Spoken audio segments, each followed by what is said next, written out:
अपराध, न्याय, प्रजानो आवाज,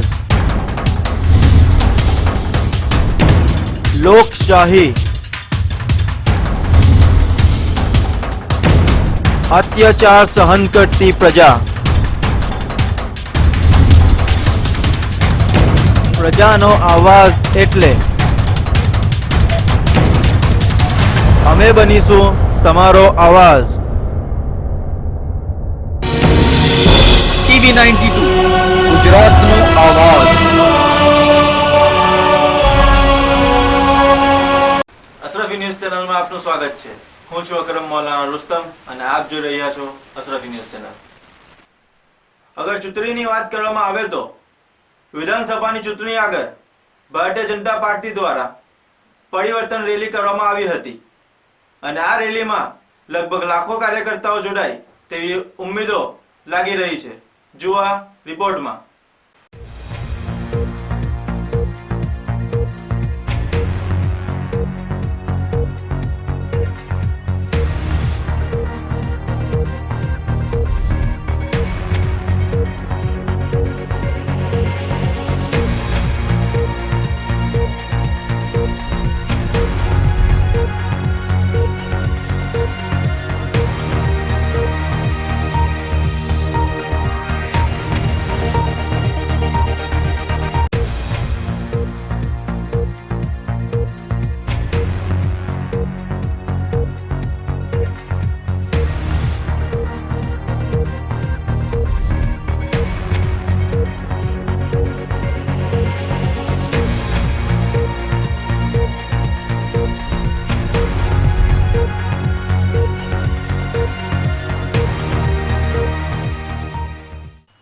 સાવલી તાલુકાના ભાદરવા ગામે પોલીસ મથકના પટાંગણમાં નાગરિકોની વ્યક્તિલક્ષી રજૂઆતો સ્તર પર જ નિકાલ થાય તે માટે સેવા સેતુ કેમ્પનો કાર્યક્રમ યોજવામાં આવ્યો હતો। જુઓ આ અહેવાલમાં। आज गुजरात सरकार तरफ थी आखा गुजरात अंदर सेवा सेतु कैम्प की शुरुआत थी है।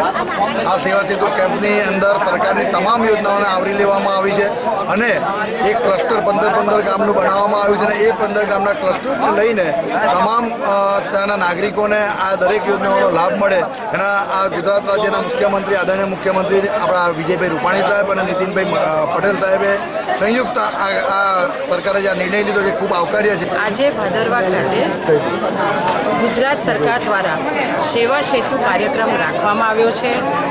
राज्यना मुख्यमंत्री माननीय विजयभाई रूपाणीए नवा वर्षना शुभारंभे एक गुजरातना નીચલા કક્ષાના માણસો જે લોકો ગરીબ પ્રજા છે જેમને ખૂબ જરૂર છે જે આવકનો દાખલો એના માટે ખૂબ મહત્વનું છે।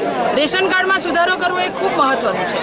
સરકારી ઓફિસમાં તો આ કામ થતું હોય છે પણ મુખ્યમંત્રીએ નક્કી કર્યું કે કેમ સરકાર એ લોકો વચ્ચે જાય અને એમને આ લાભ આપવામાં આવે। એ નવા વર્ષમાં મુખ્યમંત્રીએ ગામના લોકોને આ ભેટ આપી છે। આ ભાદરવાના અને આજુબાજુના 15 ગામો વતી અમે બધા ભેગા થઈને અમારા ધારાસભ્ય શ્રી કેતનભાઈ અને ગામ લોકો વતી અમે માન્ય મુખ્યમંત્રી શ્રી ડેપ્યુટી સીએમ નીતિનભાઈનો ખૂબ ખૂબ આભાર માનીએ છીએ। ફિરોઝપુર ખાતે કોંગ્રેસના ઉપાધ્યક્ષ રાહુલ ગાંધી આત્મહત્યા કરનાર ફૌજીના પરિવારને મળવા જતા હતા ત્યારે તેમની અટકાયત કરી ધરપકડ કરવામાં આવી હતી। તે માટે કોંગ્રેસના કાર્યકર્તાઓએ મોદીના પુત્રને સળગાવી આક્રોશ ઠાલવ્યો હતો। જુઓ અહેવાલમાં। साबका सैनिकों की बात है। ये साबका सैनिक है ना जो हमारे, उनके साथ मोदी सरकार ने जब पहले इलेक्शन लड़ा था तब एक प्रॉमिस किया था कि 1 रैंक 1 पेंशन वाली जो बात कांग्रेस पार्टी उनको पूरा करने जा रही है उसको हम करेंगे और आपकी तरह करेंगे जैसे आपकी मांग है। तो ये उनको करनी चाहिए थी और उन्होंने नहीं की। नहीं करने की वजह से फिर उनको 2-2.5 साल बीत जाने के बाद भी हमारे सोल्जर लोगों को आके उनके खिलाफ जो प्रोटेस्ट करना पड़ा और उस प्रोटेस्ट को उन्होंने एक ऐसा इतिहास बनाया है कि वो देश के लिए भी जान दे सकते हैं और वो अपने आप के लिए भी जान देने को तैयार है। उन्होंने अपने साबका सैनिकों के लिए अपनी जान दी है। मैं कहता हूं कि ये सुसाइड नहीं, ये एक शहीदी है। इस शहादत का मूल्य पड़ना चाहिए और इनके जो मांग हैं वो पूरी की पूरी इनकी तरह जो ये मांग रखते हैं वो पूरी होनी चाहिए। ये सबसे पहला गवर्नमेंट को करना चाहिए, तभी हम सही कर सकते हैं। हम तो केंद्र सरकार का पुतला फूंक करके लोगों को ये बताना चाहते हैं कि ये लोग प्रॉमिस कुछ और करते हैं लेकिन उस पर पूरा नहीं पड़ते। इनको पूरा पड़ना चाहिए, नहीं तो लोकतंत्र में और ख़ास करके हम अगर देश के जवानों को अगर शहादत देने वालों के साथ हम ऐसा करेंगे तो हमारे लिए ये अच्छा नहीं होगा। ये एक बड़ी खिलौनी घटना है। सरकार ने जो वादा किया था सारे फौजियों के साथ, साबका फौजियों के साथ, हम 1 रैंक 1 पेंशन जो है देंगे, उसके लिए वो प्रोटेस्ट कर रहे थे अपना। जब प्रोटेस्ट कर रहे थे तो फौजी आदमी हैं, फौज पे उन्होंने नौकरी किया, पहले भी आत्मरक्षा की है देश की, अब भी उन्होंने अपने जवानों के कुर्बानी दिया जो प्यार के लिए। जवान हमारे जो हैं वो मतलब ऐसे ना मांगना ना पड़े जवानों को जो बिना मांगे मिलना चाहिए, लेकिन सरकार इसमें भी पॉलिटिक्स कर रही है, वो नहीं करनी चाहिए। हम इस बात की पुरजोर निंदा करते हैं क्योंकि जो फौजी आदमी हैं वो तो देश की रक्षा के लिए हैं, वो पॉलिटिकल लोग नहीं हैं। जो ये बात को पॉलिटिकल बनाया जा रहा है, हम वो नहीं बात करना चाहते। हम तो सिर्फ यही बात करना चाहते हैं कि फौजियों का सम्मान जो है बहाल रहे। सरकार को तो हम यही दिखा रहे हैं इस प्रोटेस्ट करके भी, आपको वो साबका जो फौजी है वो पहले भी देश की खातर उन्होंने किया, जो ड्यूटी की है, अब भी वो ड्यूटी कर रहे थे एक हिसाब से। वो किसी आदमी से बर्दाश्त नहीं होता, बेइज्जती बर्दाश्त नहीं होती, उसने बेइज्जती बर्दाश्त नहीं की और देश के लिए कुर्बानी दी है, अपने भाइयों के लिए कुर्बानी दी है कि वो इस कुर्बानी का सरकार को मूल मोड़ना चाहिए, उसके परिवार की सहायता करनी चाहिए। जो बाकी लोग हैं जो वादे किए हैं उनको निभाना चाहिए। ભારતના વડાપ્રધાન શ્રી નરેન્દ્રભાઈ મોદીએ ફોરેન ડેલિગેટ સાથે એક કોન્ફરન્સ યોજવામાં આવી હતી, જેમાં નરેન્દ્રભાઈ મોદીએ ભારતમાં ભાત ચાવલ કેવી રીતે બને છે અને તેનો વિકાસ કેવી રીતે થાય છે તેની ઉપર સંબોધન કર્યું હતું। તો ચાલો સાંભળો નરેન્દ્રભાઈ મોદીનું સંબોધન। भारत के अलग अलग हिस्सों में हमारी संस्कृति ने भी ऐसी प्रजातियां बचाकर रखी हैं जो हैरत पैदा करती हैं। साउथ इंडिया में चावल की एक बहुत पुरानी वैरायटी है कोना मम्मी।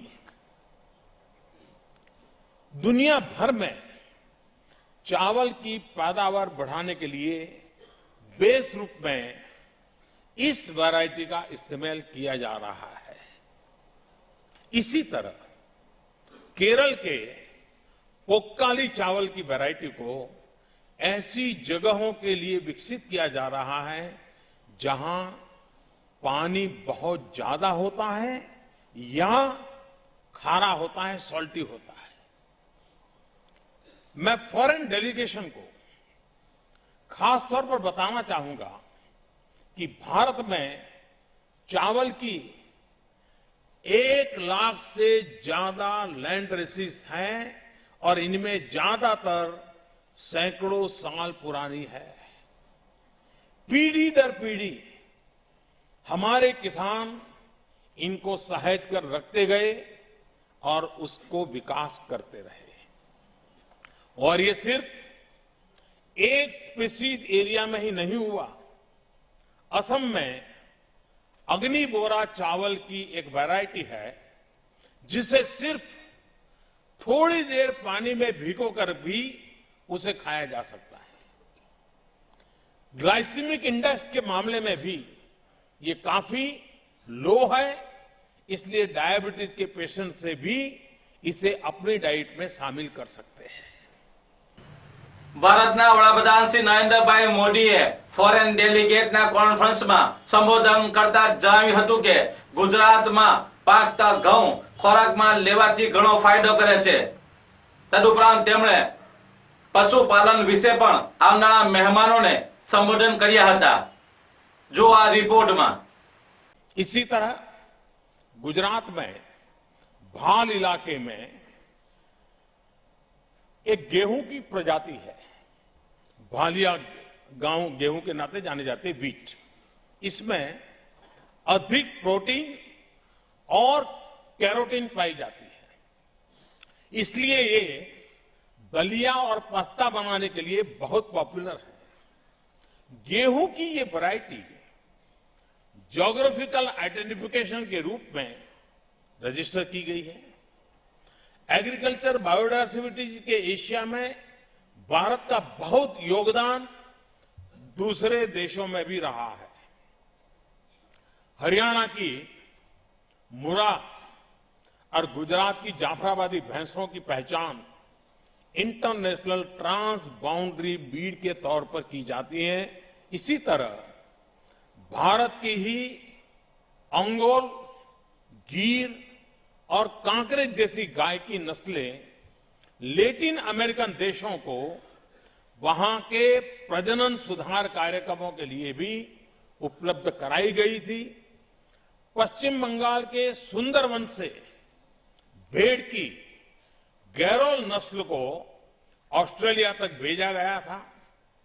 एनिमल बायोडायवर्सिटी के मामले में भारत एक समृद्ध राष्ट्र है, लेकिन भारत में नॉन डिस्क्रिप्ट पशु प्रजातियां ज्यादा हैं और अभी तक केवल 160 प्रजातियों को ही रजिस्टर किया जा सका है।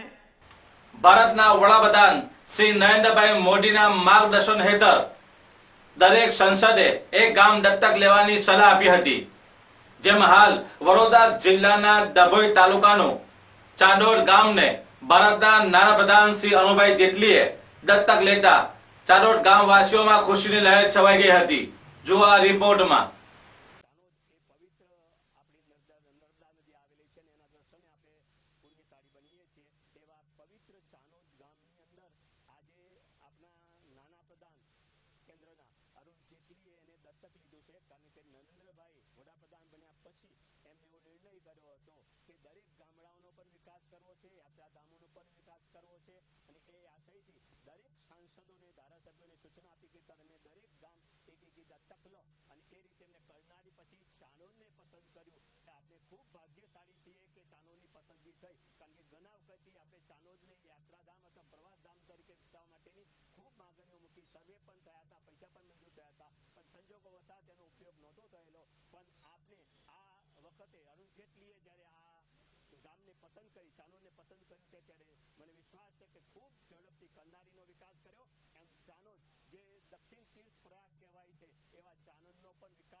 મહીસાગરના સંતરામપુર નગરની સત્યપ્રકાશ સોસાયટીમાં લૂંટ સાથે મર્ડરની ઘટનાએ સમગ્ર વિસ્તારમાં ચકચાર મચાવી દીધો છે, જ્યારે પોલીસે 2 પૈકી 1 આરોપીની ધરપકડ કરી અને ફરાર થયેલ બીજી આરોપીને પકડવા ચક્ર ગતિમાન કરી દીધા છે।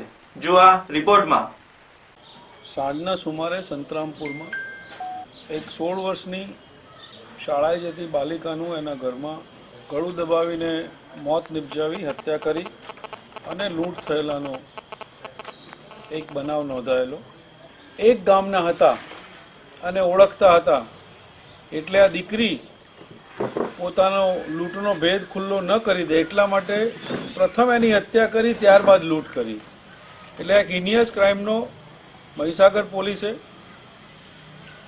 ડીઆઈજીપીના અને અમારા નેતૃત્વ નીચે માત્ર 10 દિવસમાં ભેદ ઉકેલી નાખ્યો છે અને મિત્રો આ ગુનો ડિટેક્ટ થયો છે અને આગળની બધી કાર્યવાહી, પુરાવા એકત્ર કરવા, કોર્ટ પ્રોસિજર કરવી એ બધું ચાલુ છે। ધોરાજી ગામ એક સમયમાં રમણીય ગામ કહેવામાં આવતું હતું, જ્યારે હાલમાં આ ગામ ધૂળિયું ગામ બન્યું છે। ગામમાં ખોદાયેલા રસ્તા પરથી ઉડતી ધૂળોથી લોકો ત્રાહિમામ થઈ ગયા છે, છતાં તંત્ર ધ્યાન આપતું નથી। જુઓ આ અહેવાલમાં। ધોરાજી ગામ મારું રમણીય ગામ। ધોરાજીમાં વિકાસને વેગ આપવા માટે ભૂગર્ભ ગટરનું કામ કરવામાં આવેલ છે, પરંતુ હાલની સ્થિતિ ઉલટી છે, જેને નરી આંખે પણ જોઈ શકાય છે। સફાઈ કારણ ભૂગર્ભ ગટરના કામ બાદ રોડ રસ્તા લેવલ કરવાની નગરપાલિકાના સત્તાધીશો દ્વારા લેવાઈ નથી। એક તરફ વિકાસની વાતો તો બીજી તરફ ભૂગર્ભ ગટરના ખોદકામથી વેરાયેલો વિનાશ। ઘરની બહાર ખરીદી કરવા નીકળતી મહિલાઓ તથા પુરુષોને ખરીદી કરવા નીકળવું મુશ્કેલ બન્યું છે, જ્યારે વેપારીઓને ઉડતી ધૂળના કારણે વેપાર કરવામાં પણ ખૂબ જ મુશ્કેલ અનુભવાય છે. જ્યારે ધોરાજી આસપાસથી ખરીદી કરવા માટે આવતા લોકો પણ બાજુના ગામોમાં ખરીદી કરવા માટે જતા રહે છે, જેથી કરીને વેપારીઓ પણ વેપારથી વંચિત રહી જાય છે. જેથી કરીને તાત્કાલિક કારણે રોડ રસ્તા બનાવવા માટે લોકમાંગ ઉઠવા પામી છે. અને ધોરાજીના નામાંકિત ડૉક્ટરના અભિપ્રાય પ્રમાણે ઉડતી ધૂળ આરોગ્ય માટે ખતરાની ઘંટડી સમાન છે, પણ આ તંત્ર દ્વારા કોઈ પણ જાતની તકેદારી કરવામાં આવતી નથી. બિજનોરના નગીના વન રેન્જ નજીક બિકોલ પાસે રહેવાસીઓના રહેઠાણમાં એક જંગલી હાથી ઘૂસી જતા હાથી હાઈ ટેન્શન તારની ઝપેટમાં આવવાથી હાથીનું ઘટના સ્થળે જ મોત નીપજ્યું હતું. આ ઘટનાની જાણ થતાં વન વિભાગના કર્મચારીઓ ઘટના સ્થળે પહોંચી જઈ આગળની કાર્યવાહી હાથ ધરી છે. જો આ અહેવાલમાં क्या पूरा मामला? ये भिक्का वाला गांव में है, इधर भिक्का वाला से पूरब दिशा में एक हाथी जिसकी उम्र लगभग बता रहे 40 साल के करीब है, तो ये मरा हुआ हासिल में रात सूचना मिली थी, देखा हमने रात आकर के, अभी सुबह हम लोग यहीं पे हैं. बाकी पोस्टमार्टम आने के बाद इसके कारणों का पता चलेगा किस तरह से क्या इसकी डेथ हुई है. बाकी कार्रवाई उसी के आधार पर करी जाएगी. તો આ હતા આજના સમાચારો. ત્યાં સુધી અમને રજા આપશો અને જોતા રહો અશરફ ન્યૂઝ ચેનલ. अपराध,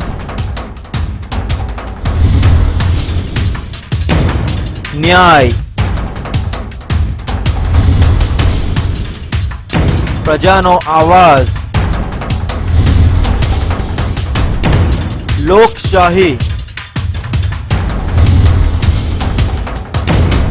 अत्याचार सहन करती प्रजा,